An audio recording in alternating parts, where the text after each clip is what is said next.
Tifu by staying up until 5 a.m. watching Netflix on my phone. Due to being in lockdown for the past 2 months or so, I've been watching a lot more Netflix and such. Today I was laying in bed after just finishing watching a film and I was fidgeting about, trying to get comfortable. Naturally I start yawning a lot as it is early in the morning and the sun is out. Out of nowhere daddy long legs flies into my mouth whilst I was yawning. I inhaled it. It was genuinely the most disgusting thing I've ever experienced. To make matters worse, it took me 5 minutes to get the legs off of the roof of my mouth. I've no idea how I didn't throw up. Anyway, I have now shut my bedroom window and have thoroughly rinsed my mouth out. TL, doctor, I stayed up late and inhaled a daddy long legs whilst yawning. Edit. Apparently daddy long legs means different things in different places. I meant a crane fly, which is known as a daddy long legs in the UK. I drove my wife's van to work to save miles on the lease. I parked it, and she has the keyless start, so I just left the keys right in the car. Who's going to steal a car out of my work parking lot after all?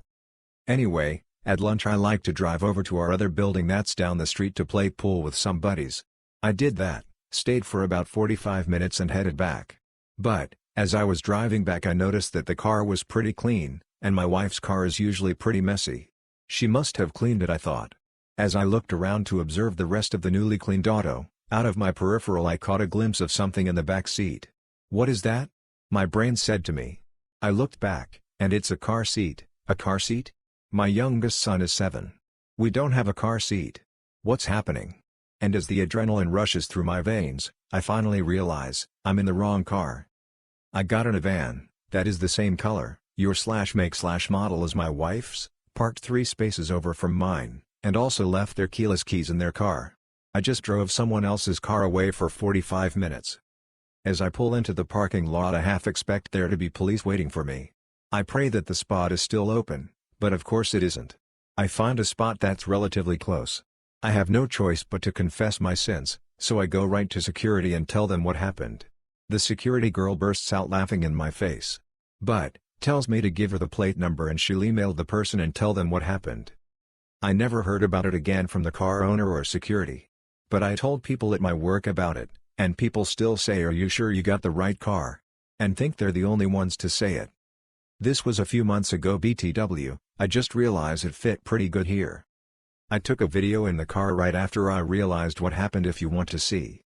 TL, doctor, I accidentally got in the wrong car at work and drove away in it, push start with keys in it. Kept it for 45 minutes and then realized it and returned. Told security on myself. This just happened a few minutes ago. My restaurant is open for takeout, delivery and curbside only. There is a sign on our door that says a mask is required to enter the store. If they don't have a mask, we suggest that they stay in their car and call the store. 2 men walk up to the door. Late 20s or so with no masks on. It's pretty dead, so we're all in the front of the store. They go to grab the handle, then we see them pause and read the sign. They come in with their shirts pulled up over their nose and mouth. Better than nothing, right? No more than a few steps past the door, they pulled their shirts down. Proceeded to be the rudest people I've dealt with all day, yelling and getting way too close to us. Best part is he told us that he didn't see our sign. How would you know there was a sign if you didn't see it? And it's a glass door, for God's sake, we can see you. Some context, I used to work at a self-serve frozen yogurt shop back in 2013-14. It's fairly apparent that we only serve frozen yogurt, however, some people don't know that. It was getting later into the evening and it started to die down after our after-work rush, and so my supervisor left the little island we stand inside and went into the back. Required by our boss, we have to greet everyone that walks into the store. So this couple, youngish parents, no older than 27 to 28, walk in with their baby in a stroller. The wife walks right over to the cups and starts dishing herself some yogurt. The husband walks his baby over to the flavors and just stares at our 8 flavors. He doesn't say anything, just looks at everything with his hands on his hips. So me, trying to strike up a small conversation, asks him, "Can't decide what you, huh?" He looks at me, then back at the flavors and asks, "Do you have anything regular?" No really sure what he meant. It takes me a few seconds to try and decipher what he could possibly mean, and then tell him we have vanilla and chocolate right where he's standing. He's literally in front of both flavors. He then says, "No, I don't like any of these flavors, I want something regular." Again, puzzled by what he means by regular, I ask him, "What do you mean by regular?" He then says, "Like ice cream, I want eye cream. Once I knew what he finally meant, I told him we only served frozen yogurt and that I'm sorry we couldn't accommodate him. What he does next made me laugh so hard. By this time, his wife already finished making her yogurt and paid and is sitting down eating it. He says darn, proceeds to push the child over to his wife, and then leaves the store completely. I watched him get in a car and just dip. I had to go into the back because I was laughing so hard. Not tagging NSFW because nothing really NSFW happened by this point. My boyfriend of 5 years and I have been really stressed lately, and thus, haven't been very intimate for a few weeks. Tonight, we were playing around with some hand sanitizer. He smeared some on my stomach and blew on it. I'm really not a fan of the cold, so I didn't enjoy that too much. Then, he grinned and said, "Hey, you wanna try something new?" I know that look, so I got excited, thinking tonight would be a nice change. I agreed. He told me to close my eyes, which I did. He smeared a little more hand sanitizer on my skin.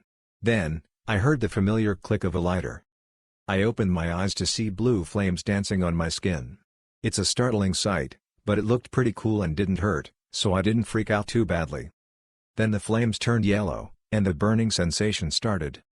We both panicked. I screamed and tried to roll over, but he was straddling my hips, holding me in place as he wildly smacked the growing flames on my flesh.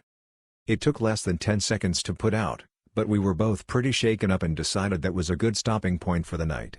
We're now quietly laying in bed together. He's watching JBA while intermittently checking on me while I watch old episodes of Family Guy and rolling a bottle of Crystal Light across my stinging flesh.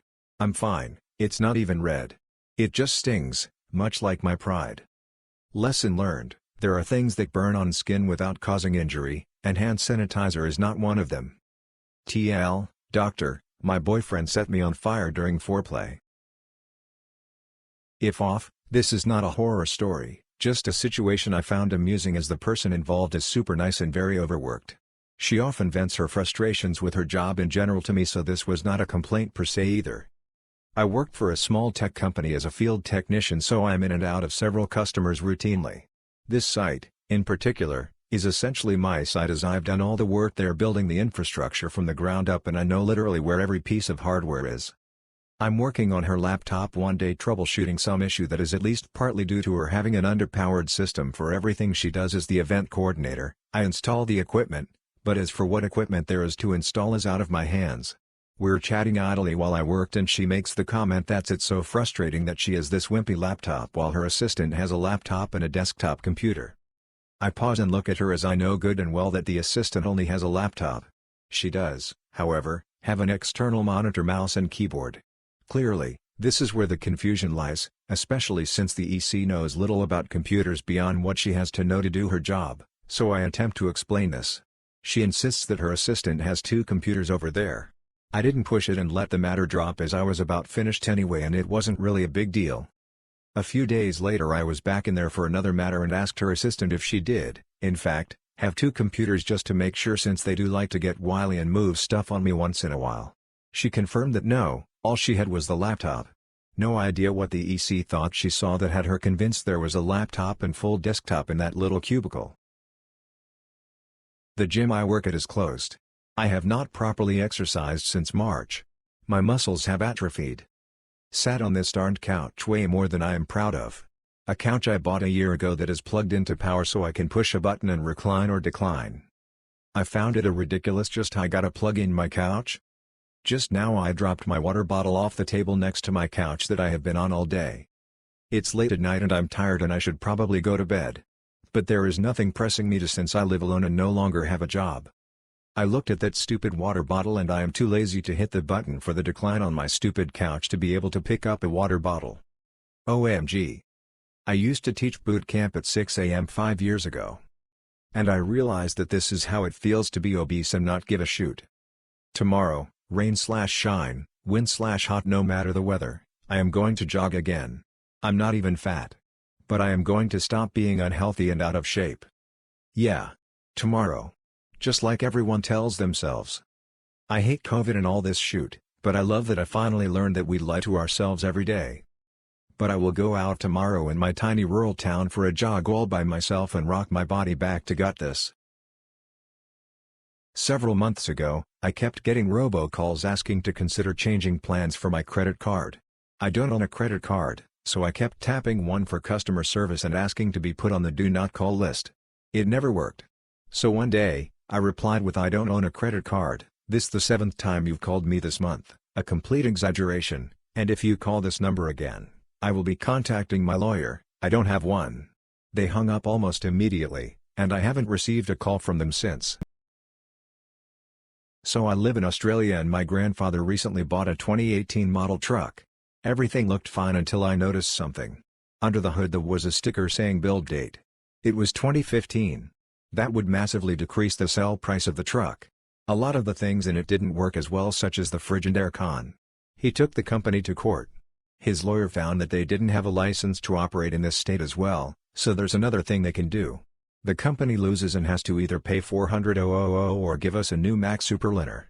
I'll update which one they choose. So I had my second job interview today with the owner of a small local business, with my first interview for the company being virtual a few weeks ago. One of the first questions he asked me was what I like to do in my free time, which I quickly responded to by saying, well, I've been playing a lot of Animal Crossing lately as I was super nervous and I like to try to crack jokes when I'm anxious, and it seemed like a funny joke in my head at the time. But as soon as the words came out of my mouth I realized he had no idea what I was talking about, and he looked at me really confused and said, "What?" I quickly changed the subject to how I like to spend time with my family and seek to better myself health-wise through exercise and eating healthy, etc. Not sure if I'll be getting that job. TL, doctor, don't tell a potential employer that you've been binging a popular video game in hopes that they'll understand what you're talking about and laugh about it with you. I ordered a big dinner box from my local pizza den today and tipped my driver $9 on a $25 order, after taxes and delivery fee. And he literally fist bumped the air on his way to his car as he was reading the receipt. This makes me sad, y'all. You guys are out doing things no one else wants to do, and he was excited about $9. I wish I could have given more, but today I couldn't. Next time I order, it won't be until I can do more. Until then, please keep it up and know you're truly appreciated. Thanks. The wife of a former delivery guy, and a fast food worker myself, woman shrugging. So I switched between personal and work accounts on my Zoom and joined a social quiz at the weekend on my personal account. Thought I'd pop a fun username for shoots and giggles, so put a hilarious team name. Cut to today. I forgot I still had my personal account logged in when I clicked to join a Zoom meeting. Well, not so much a meeting as a large conference on safeguarding children online. And I wasn't just joining, I was a keynote speaker talking about responsible use of digital technologies with children. At first I couldn't join. I kept getting booted out of the lobby and couldn't work out why. On the third or fourth try I was let in, and a lot of concerned faces greeted me, and the chair, in a surprised voice, exclaimed, "Oh, it's you, I thought we were being hacked." Which was confusing. Until they explained why. Until they said I should check my username. And there it was, a lovely all-caps username of send nudes. TL doctor, I arrived to give a keynote speech at an online children's safeguarding conference with the username send nudes. So this happened just before Christmas last year. I work in a gas station that also does trailer hire. So a guy came in and asked to hire a trailer, no big deal, happens all the time. So I got the forms out to get the trailer hired and asked for his driver's license. I don't have it, he says. Now I looked confused at this and looked to my supervisor for help. She came over and I head to the forecourt to help some customers fill up their car with petrol. Halfway filling up their car, the man trying to hire a trailer starts screaming as my supervisor. The customers I'm serving look at me and ask what's going on, and I say something along the lines of he can't hire a trailer legally. The man leaves the store screaming about losing his driver's license 3 weeks ago and that he couldn't get another one this close to Christmas. It was the first week of December, before looking at me and yelling at me that he will never come back, and how terrible our service is. Needless to say, I see him every weekend when he comes by petrol and an ice cream. Hi. This might be the wrong place to post this, but I don't know where else this would fit. If you have any suggestions, I would like to know. This is more of a I don't live here more than I don't work here, but there's still some work-related things involved. Sorry for formatting, I'm on mobile and English is not my first language. So this is the story. I'm a sound engineer by trade, usually recording bands in studios or working live shows. So last Saturday I was gonna record a band in a studio in the neighboring city, about an hour away. so I collect some microphones from home and be on my way. To set the scene, there are two buildings that are important for the story. One building is a residential building and one a place where certain companies work, in which the studio lies.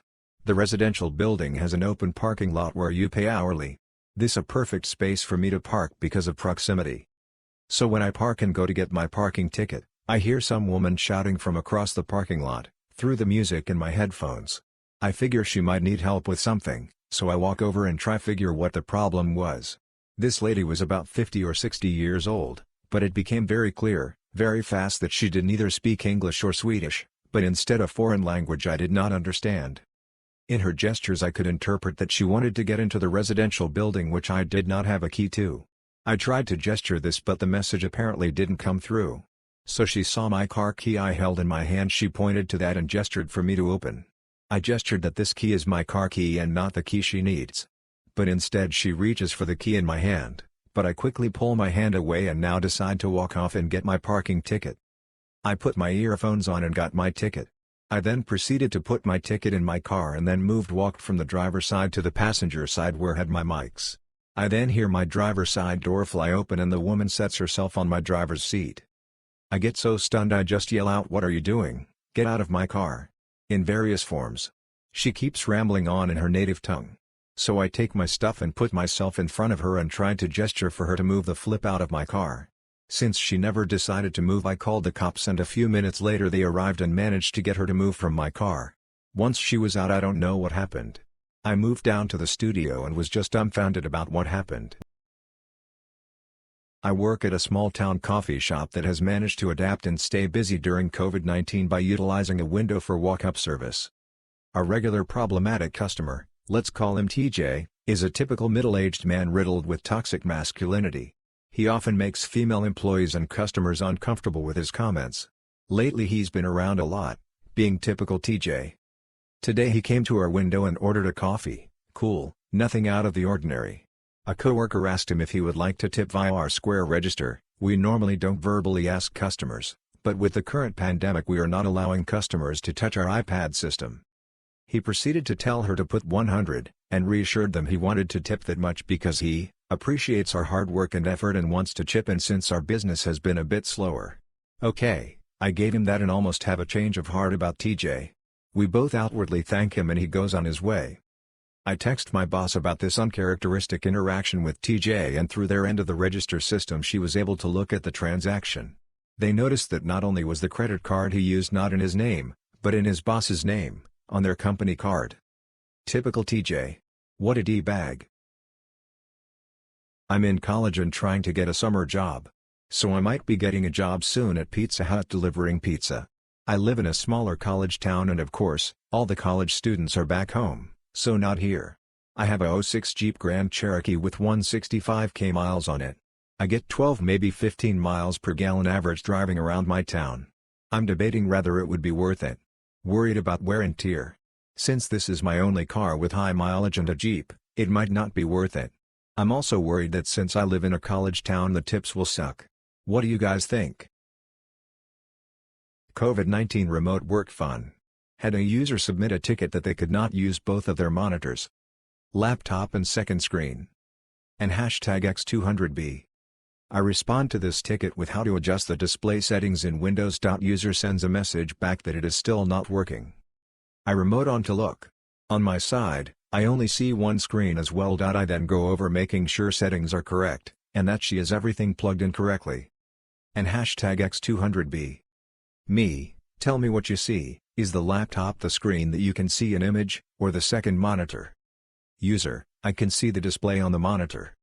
Me, okay, double checking the settings, is the laptop screen black? User, I'm not sure, the laptop is closed. Me, wait what? Nice part about remote work, is that the user can't see me hit the desk with my head. User, well, I wanted to get everything working first before I set up the location of the laptop in its final place. Guess the user was setting up their workstation at home.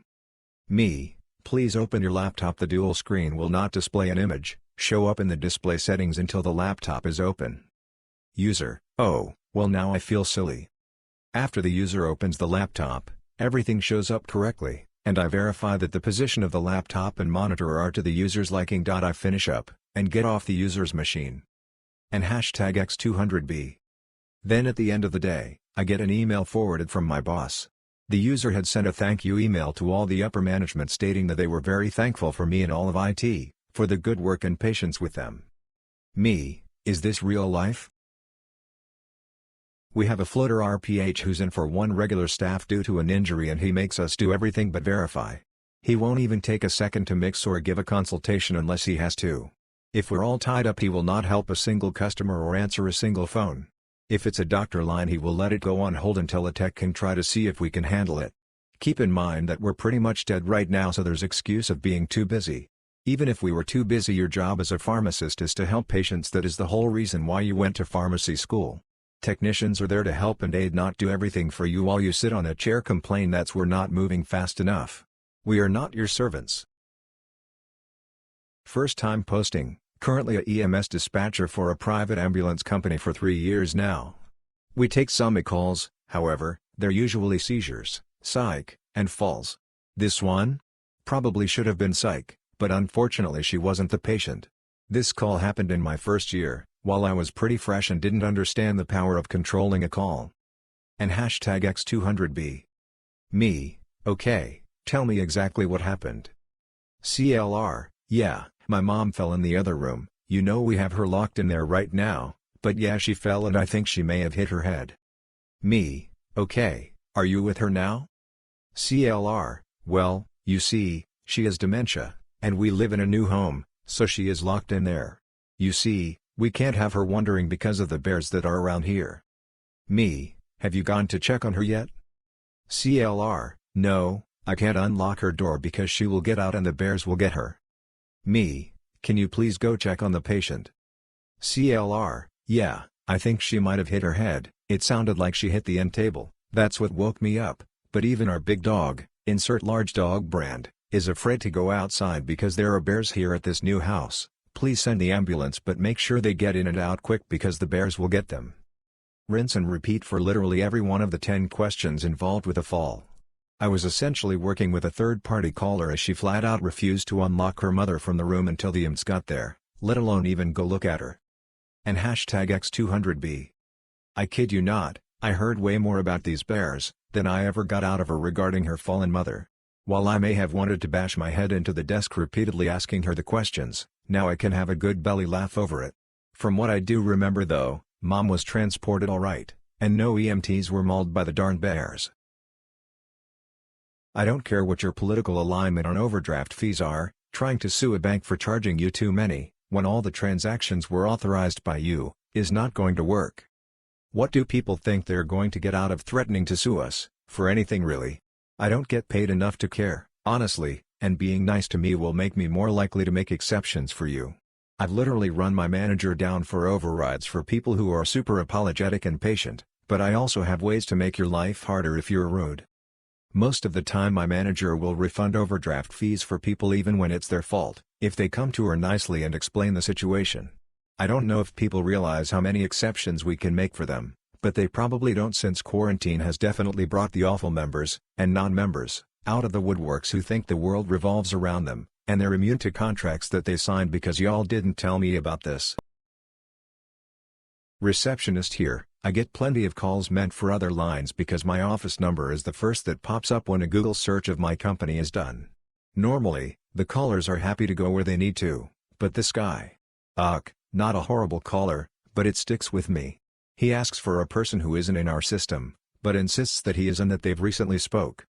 Me, does he have a nickname or alternate spelling? Caller, no, this is what he told me. He said to call you and you would get me a sales guy. Me, we don't do sales here. I'm afraid you were given the wrong phone number. Caller, really? Me, yes sir. I can put you through to customer services, they have more resources and can probably get you to where you need to be. Caller, well, what more can you do for me?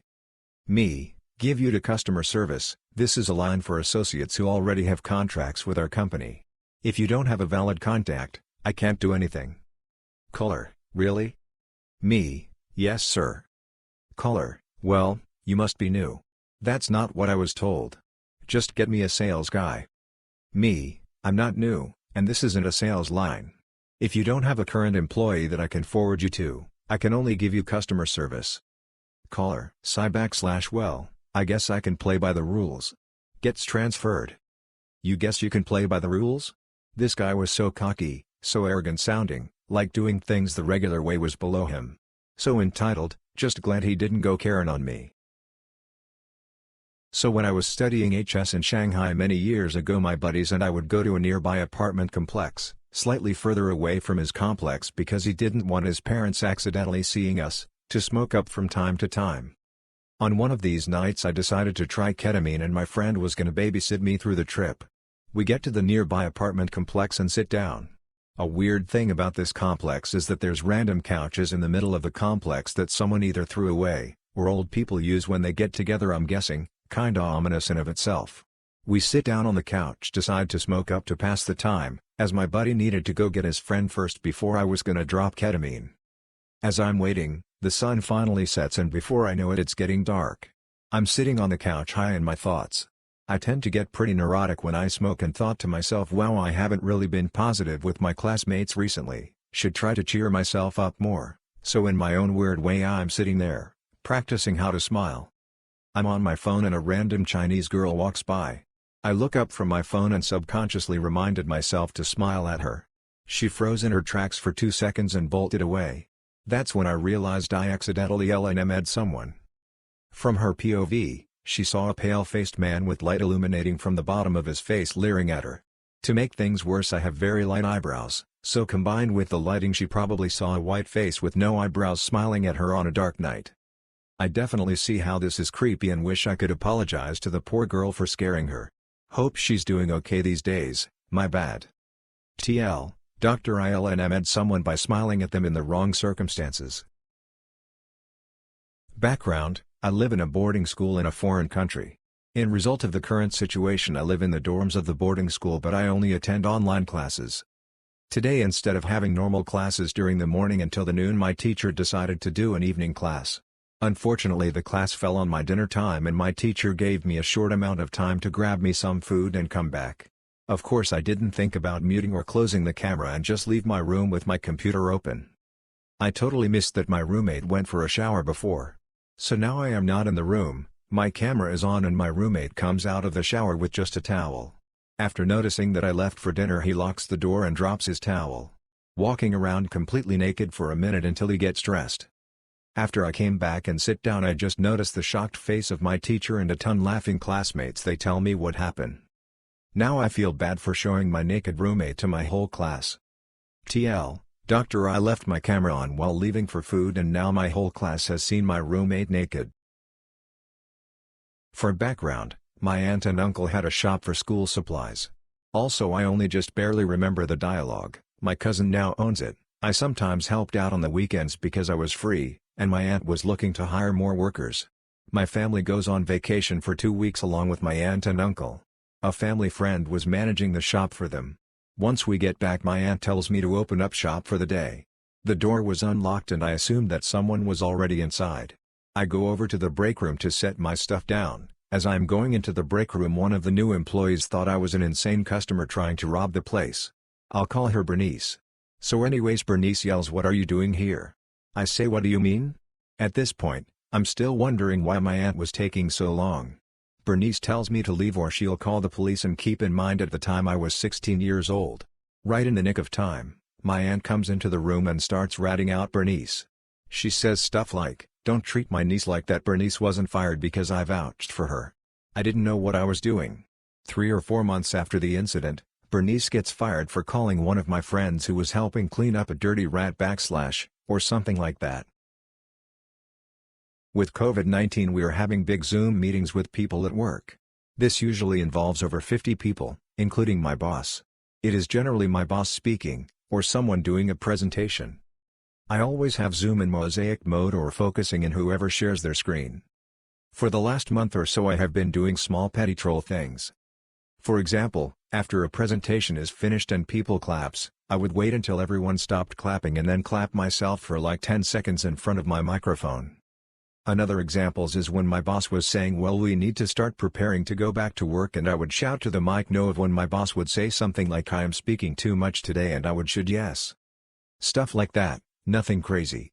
I would really enjoy seeing people laughing or similar. I did all this stuff thinking I was hiding among 50 plus people. I realized about my flip up today. I was Zooming with my friends, and because my mic was not working I reinstalled Zoom. I was quiet, and suddenly my dog started to bark in the background, and the screen focused on me. And then I realized, every time during the last month that I was shouting to the mic, or clapping, the Zoom software was probably focusing on everyone else's computer, so they would randomly see my face near the mic shouting no, or in the case I had my mic disabled, they would see my name. TL, Doctor, I was shouting to the mic during Zoom meetings thinking I was hiding among the rest, and today I discovered that Zoom focuses the screen to whoever makes noises. Who was Cartierville John Doe? 1991. Discovery. It's March 1, 1991 when the body of a middle-aged man is found in Park Louisbourg in the Cartierville suburb of northern Montreal. The man, aged between 30 and 49 years old, was found in a box and wrapped in garbage bags. According to the Doe Network, the box had been taken to a city dump when someone noticed blood, which led to the discovery of the body. It had snowed recently, but there was a lack of snow on the surface of the box, which indicated it hadn't been there long. It became clear that the man found was a victim of a brutal homicide. He had been stabbed to death, his hands cut off, the mutilation of the hands most likely done to prevent identification. There were 127 stab wounds on the victim, including on the face and genitals, rendering him unrecognizable due to the trauma inflicted.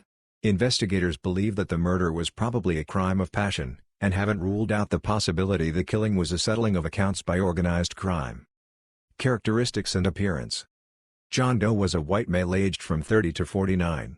He had brown hair and his beard hair grew in an odd circular pattern. He had a grayish-colored mustache.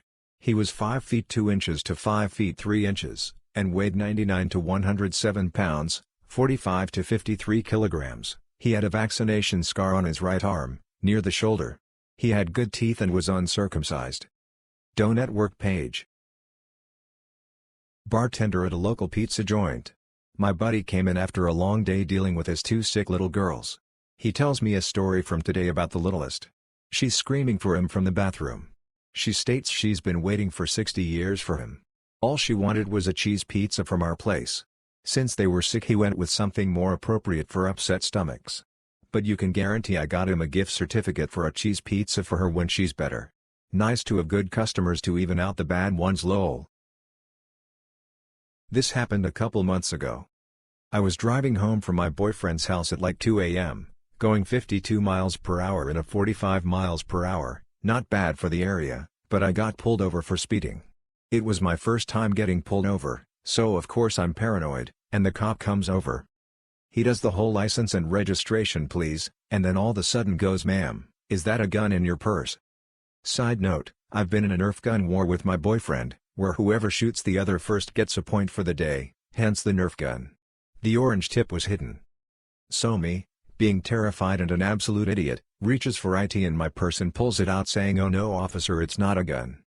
Luckily, being female and also cough innocent looking, I guess, the cop just stayed frozen, then just kind of shook his head when I showed him it was a Nerf gun. He ends up just letting me go, even though my registration was expired. Go figure. But I can't believe how stupid I was and how completely differently that could have gone. TLDR, don't be stupid, and if the officer thinks you have a weapon, don't freaking reach for it. I worked in housekeeping in a hotel for months up until this past week. I'm now 35 weeks pregnant. I was scheduled to work 5+ days a week, with 20+ rooms to myself. I came into work recently, because I was on the schedule, and I could barely walk. I couldn't bend my back and my ankles were hugely swollen. I had been in L&D the night before to stop contractions. We didn't have many rooms, but 5 housekeepers in-house. Everyone was almost begging my manager to send me home, as we had too many housekeepers for the amount of rooms. Now, I'm huge at this point in pregnancy. I can't bend too far forward in general. My manager and I, discussed a couple weeks ago that she didn't want me cleaning bathtubs, so I was to have another housekeeper come clean my bathtubs. No biggie, I was fine with that. Well, the day before I quit I had went to find another HK to help with a bathtub. Said manager stopped us in the hall and asked what we were doing socializing on the clock. We explained that she was going to clean a bathtub for me and would go right back to her rooms. She yelled at me and said that if I can't do my job, I need to quit so that she can hire someone who's willing to work. I explained that it wasn't that I wasn't willing to work, rather that's one small task that I myself struggle with accomplishing. She didn't care.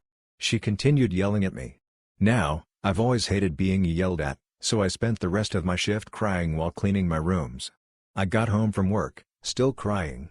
My boyfriend became extremely upset as I told him what had happened. We decided that it's in the best interest of our child that I just be done, as it's a lot of emotional trouble as well as physical. So I gave my manager her wish, and I went in and handed in my scrubs and quit. She seemed sympathetic, said she understood, was sad to see me go, and for me to come talk to her after I was released from maternity leave. Fast forward to today, another HK at said hotel was talking to this manager, while recording the conversation to send to me. She asked if I would be back after baby. The manager told her that I was lazy and a crybaby so she would never consider hiring me back. I'm glad I quit. I feel like I dodged a bullet. I'm not sure that I'll ever be able to convince myself to work in housekeeping again. Long before there was auto repair shop, there was just the shop. A nice home garage that my father did all sorts of repair work out of. We had everything there you needed to work on cars with, no lift but you can get by with floor jacks and jack stands for many of the jobs. Over many years of observation I would learn about cars and repairing them.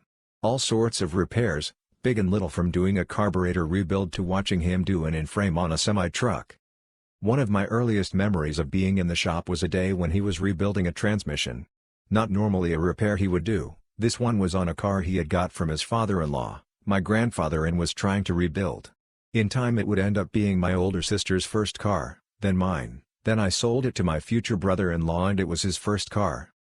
So I can't recall exactly if he had a table or was using the trunk, but it seemed to a very young me that he must have had 1,000 parts spread out of the internal parts of the transmission. He was very intently looking at some diagrams as he installed each part painstakingly into the transmission case. Probably a C4 in a Ford if I remember correctly, might have been an Aod. But what caught my attention was the blowgun air tool he was using. Whether it was to clean the internal circuits of the transmission or verify flow, I was mesmerized by this tool. I remember being sucked in by its siren song, as it called to me, "Try me, see what I do." Intent on his repair, my father was unaware of the calamity about to unfold. Barely old enough to see over his workstation, I succumbed to temptation and squeezed the airgun, creating a windstorm that blew all sorts of parts that had been carefully laid out flying along with the repair diagrams. The results were quite spectacular. I quickly exited the garage, prompted by a quite startled father. No physical violence was suffered as a result, although I am sure he contemplated it looking at the mess I had just made. Fortunately he soon had found everything and had the transmission back together. I grew and watched and learned. Later he would turn me loose and direct me on how to install an engine and transmission, with me doing most of the work and him occasionally popping in from the house after he got through working his regular job to solve any questions I had. It was a happy day when I started the car up and drove it out of the shop under its own power. The engine swap was made more difficult because the car originally was a V8 and we installed an inline-six.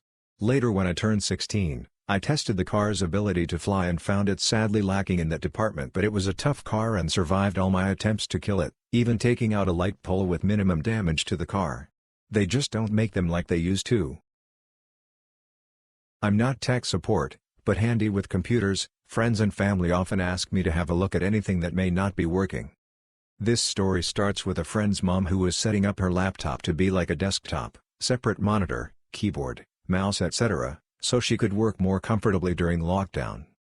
I had been on call with her for roughly an hour the previous day to talk her through what she had to do. She was using the TV from the guest bedroom as a monitor and bought a wireless keyboard and wireless mouse set. These came with small USB sticks to plug into the laptop that then connected to the controller. ME equals me. Sue equals friend's mom. Not real name. Sue, I have everything set up now, except for my keyboard and mouse. I can't figure out how to connect them. Me, okay, have you got the USB stick? Sue, no, let me grab one now. I was a little confused why she said grab one rather than grab it. Sue, okay, got one. Me, okay, in the box there should be instructions on how to connect them. Sue, I threw the box away. Me, Facepalm deep breath. Okay, well it shouldn't be too complicated. Are the batteries in? Sue, in where? Me, in the keyboard and mouse. Sue, hang on, I'll check. Yes they are. Me, okay, plug the USB stick for the mouse into the laptop. Sue, done. Me, now there should be a button on the stick and the mouse, try holding them at the same time. Sue, I can't find the button on the stick. Me, okay, I began piecing together, are you sure it's the right stick? Sue, it's just one from the drawer, I think it has some files on it, does it matter? Me, hang on. Are you using a memory stick? Sue, yes you said I needed the stick. Me, no, the stick it came with. Sue, but I threw that away, I already have loads of memory sticks. Me, it's not a memory stick. It's to connect to the mouse, why didn't you keep it? Sue, I don't think I need to plug anything in. The box said it was wireless. Annoyed grunt. I'm not a good writer so pick me up on any mistakes. I was just reading a post about a user's mom almost eating a steak she was allergic to, and it reminded me of some of my food allergy stories. Not sure if this belongs here or on r/allergies. This happened when I was about 13, shyer than I am now. My family was on our annual beach vacation, and we always stop at this amazing donut shop with homemade donuts. We love the place, and still do. This was just one incident with one employee. I have a bad peanut/tree nut, especially back then, and because of the certain frosting/toppings on donuts, we would either get a box of only plain donuts or I would get a plain donut in a separate bag. This time we did the second option.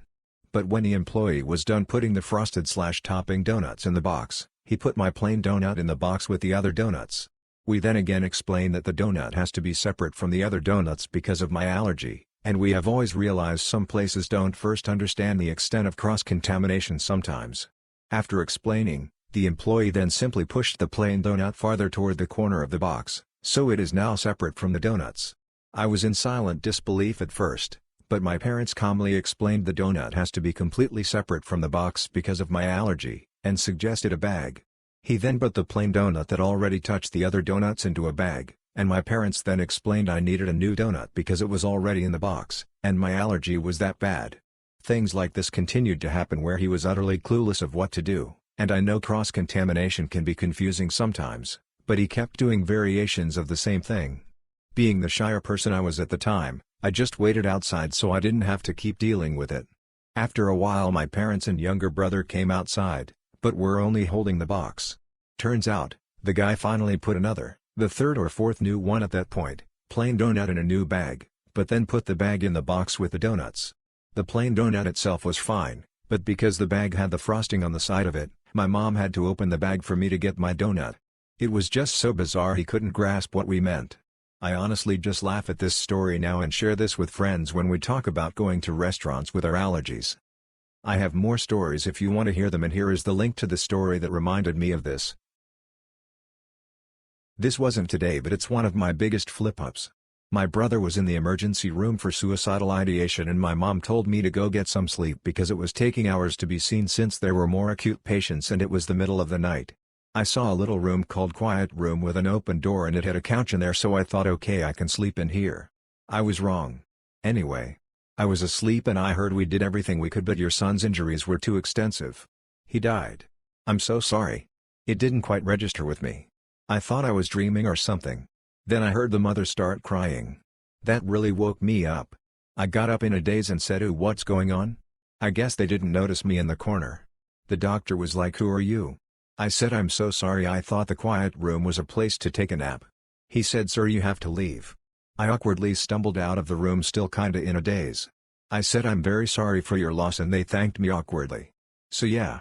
I flipped up by accidentally interrupting a death notification.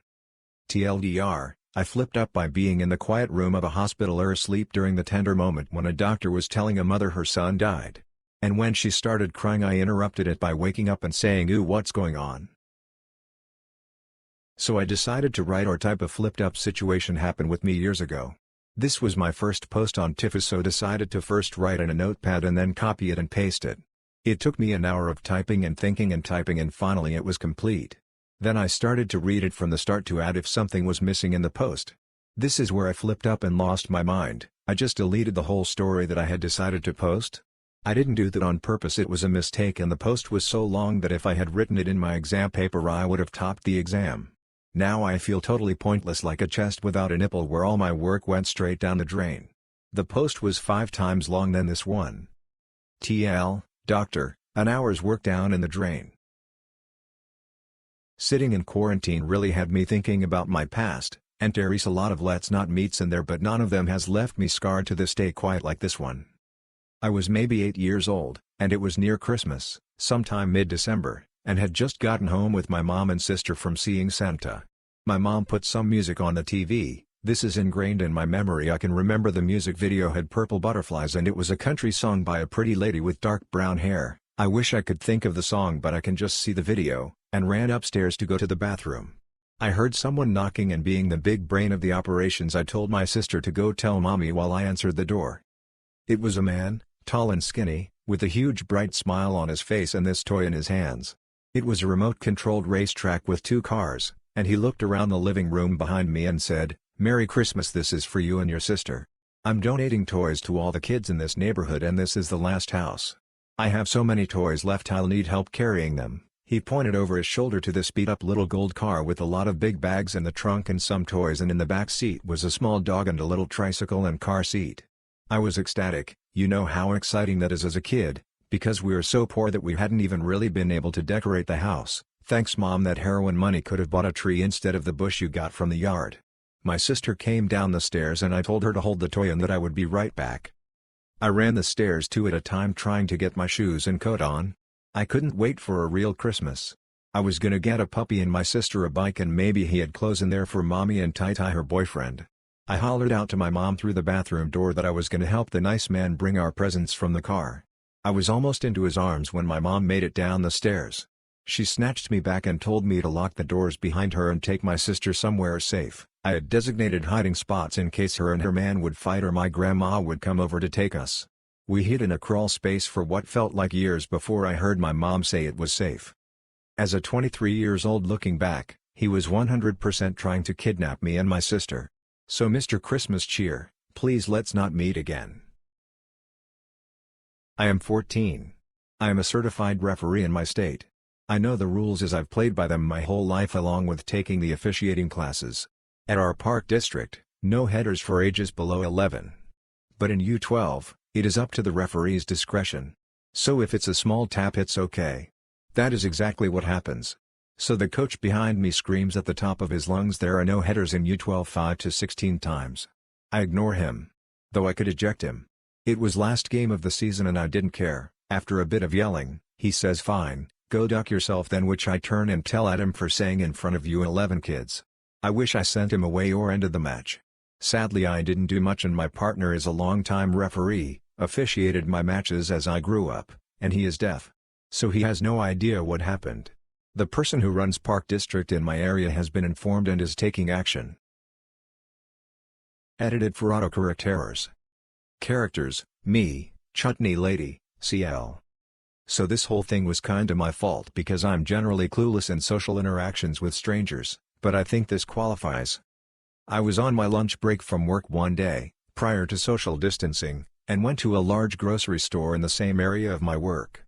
It's a nicer store, not a Whole Foods or anything, but they do have kind of a gourmet aisle. I was perusing this aisle thinking I'd treat myself to something better than a microwave meal, when up walks CL. I don't notice her at first. CL, excuse me, already angry I haven't initiated to help. Me, oh, sorry. Moving out of the way, thinking she needed something on the shelf in front of me, I back off and look at the goods from afar so she can get her item. CL, hands on hips now, I said, excuse me. Me, was there something you wanted to ask me? I'm flabbergasted at this point. CL, yes, if you can be bothered, where is the chutney? I'm not getting what's going on here, so I just say, I don't know? CL, you don't know where the chutney is? As I said, not the best with strangers, so I want this interaction over at this point. Me, ma'am, I don't even know what chutney is. She literally drops her little hand basket in the aisle, huffs, and walks away. I'm standing there, shaking my head, confused about what just happened. Then I see a person walking down the aisle to retrieve the dropped basket. Manager of the store, wearing khakis and a nice blouse, with a badge on a lanyard around her neck. And there am I, on my lunch break from my not the grocery store job, wearing khakis and a nice blouse with my badge on a lanyard around my neck. It hits me, I'm the idiot. I was so embarrassed I fled the store without buying anything and did a drive-through. Never found out what chutney is, though. Background: my call center houses a bunch of different companies for inbound and outbound services. This particular one is a high-end food company based in the Midwest. Me equals me. AC equals annoying caller. Me: thank you for calling company name, how can I help you today? AC: yes, I'd like to place an order for 400 high-end meat assortment and I have a code for free item. Me adds items to cart, gets shipping/billing. AC: now I know you're shipping very high and I just lost my job, what can you do to discount the shipping? Oh. Me: I apologize sir, I can't discount the shipping without a code and I can only take one code per order. AC: so you can't discount my shipping, I lost my job because of the virus. There has to be something you can do, your shipping is just too high. Me: I'm sorry but the system doesn't allow me to change the shipping charge. AC: I guess I don't have a choice. TL: doctor, guy orders 400 of high-quality meat, asks for free shipping due to loss of job, complains about shipping that is less than 5% of the product price. Obligatory didn't happen today but a few years ago. I went to the lake with my daughter and a couple friends. We spent the day out in the sun playing in the water and such. I am mixed so I didn't sunburn when I was younger. Only once I got older did I ever burn and even then it was rare. We wrap up our trip, and head home. Couple hours later I'm blistering and it hurts. I don't feel this pain much so I am ill prepared to handle it. I'm trying a bunch of different relief options like frozen veggies, ice, cold shower, and nothing is working very well. My roommate suggests I go outside and get some of her aloe plant she's growing and cut it open and rub the inside on my sunburn. I'm ready for relief so I run to do it. After rubbing it all over the burn and waiting a minute, it doesn't get any better, and now it burns a little worse, and I'm starting to itch. I check everywhere I touch the aloe and I'm breaking out in hives. My sunburn is now covered in itchy bumps that I can't scratch because it hurts so badly. It was a fun week after that. TL: doctor, I used aloe to soothe the sunburn to find out I'm allergic to aloe and break out in hives all over. This FU just happened a few minutes ago and honestly I'm still waiting to hear from my boss about how and why this happened. I've been blessed with a job that allows me to work from home. My work involves helping parents and students successfully navigate and adjust to online learning. No two students' needs are the same, so you can imagine how much my work differs from one student to the next. Today I was assisting an elementary student with an assignment. What should have only taken about 20 minutes took well over 2 hours. This was in part due to technical difficulties. The student would also pause his mic and camera randomly throughout our conversations, which made it difficult to help him with his assignment. Since the issues were primarily on his screen, I ended up sharing my computer screen with the student. I specifically chose the option that said Share Application Window, or so I thought. We made it all the way through to the last step of the assignment, when the student's mic stopped working. I also could no longer see him on the camera. I sent him several messages in the chat box, but he did not respond, so I waited. At the same time, I got a Facebook alert about a Zoom wine class this Saturday. It was a wine I'd never heard of, so I decided to research the wine using my computer. I always keep 50 million tabs open on my laptop, so I just clicked one and searched the name of the wine. The wine has pretty good ratings, comes from South America, and was only sold at a few places locally.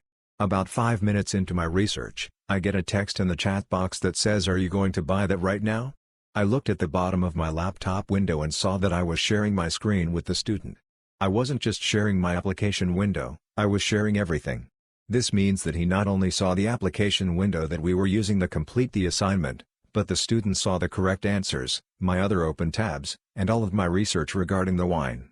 I didn't know what to do, so I just ended the chat abruptly and started a new meeting with the student. TL: doctor forgot that I was sharing my screen with a student and inadvertently taught him how to research wine. I work for the 3-letter and there has been a big push to sign people up for Carepus, a paid monthly membership to receive coupons and perks. My store manager sent out a text saying there will be one-on-one scheduled for those of us who don't get a Carepus within a week. I've done retail. I've pushed the credit cards onto people and had my job security threatened over it. I became good at it, but I hated it. I studied my butt off to get my PTCB and took a pay cut so I could leave my job as an assistant manager at a clothing store and work retail pharmacy. Here I am, years later, having my job security threatened for not pushing a monthly membership onto my patients. How much of this is just talk to get me to push the program? Or can I actually be written up/terminated for not asking people to sign up for the program? I know the first advice I receive will be to GTFO. I took that advice a couple years ago. I'll be finishing up my degree in December, non-pharmacy related, so I really don't want to look for a new job that could only last for a few months. I like my team and my patients, and don't want to leave because of this. Sharing this with the only people who would understand, about 15 years ago, I got my first call center gig. I was lucky enough to stick around and grow in that industry, kept grinding and learned a thing or two. Approx 1.5 years ago, a new US-based online gambling company hired me to launch the company's customer service contact center. I spent my time writing SOPs, putting together guidelines, setting up and managing the tech, interviewing and hiring CS agents, supervising their training, calibrating their performance, promoting shift supervisors and TLs, navigating budgeting, compliance, payroll, HR and third-party vendor relationships. It's been real. I'm proud of the result. There are some really great people who work together, as a team, and consistently deliver a solid service, even during these crazy times. There's nothing new left to build, it is mostly about optimizing and fine-tuning, and no major new initiatives. So today, I submitted my resignation. Time for a vacation smile. Tifu by sneezing. This morning I was making pancakes and I felt this monstrous sneeze coming. Like this is the type of sneeze you feel like you've been run over by a car after sneezing. Anyway, cue some self-preservation and I brace myself and cover my mouth with my elbow. The sneeze comes and I am legit thrown back into the counter, which has a massive glass bottle of maple syrup which is also at the edge of the counter and of course falls onto the ground, shattering, and maple syrup gets everywhere. This stuff is so hard to clean, it is incredible. In the process of cleaning I cut my hands and feet several times on tiny shards of glass which are impossible to clean because even after the majority of the syrup is gone the tiny shards stick to the floor. Plus now that there is syrup everywhere, after like 20 minutes our house is fly heaven and the ground is covered with dead flies that stick to the syrup. It took a solid hour to clean up with flies everywhere, the floor still sticky, my hands and feet cut in a trillion places, glass on the floor everywhere, and as a Canadian, I depleted my goddamn supply of maple syrup which is more expensive than gold. All because of one goddamn sneeze which also ripped my lungs to shreds. Plus I couldn't even make pancakes afterwards because a million flies got in the batter. Frown. TL, Dr. sneezed ahead which resulted in a sticky floor with glass shards and flies all over the place and pretty badly cut hands and feet. TLDR, thousands of shop-level employees got laid off based on a computer algorithm the corporate office designed that doesn't factor in seniority and gives preference to certain employees. Store managers and corporate office employees were not affected at all by these layoffs. Please feel free to ask me any questions, I have lots of free time now. And #X200B. I work at a Take 5 oil change, same thing as Jiffy Lube, for 5 years and was terminated yesterday along with 1,000 other lube techs. All the stores only have 1 to 3 people working there now. Nobody at the corporate level got let go, all the store managers are still working, and the rest was left up to a computer algorithm. I took pictures of our company's organizational charts in ADP before they locked me out, showing that corporate employees were not affected at all. The regional manager, who is in charge of over 60 stores, actually said that corporate's computers picked which assistant managers and lube techs would stay and which ones would be terminated with preference given to some assistant managers. I have no say in the matter.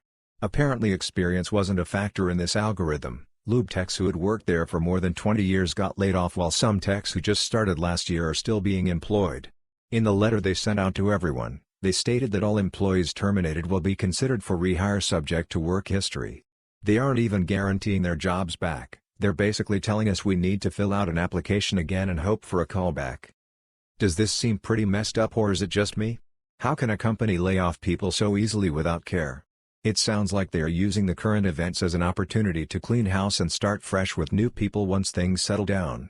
I can't imagine a company anywhere that lets a computer tell them who can stay and who can leave during a layoff.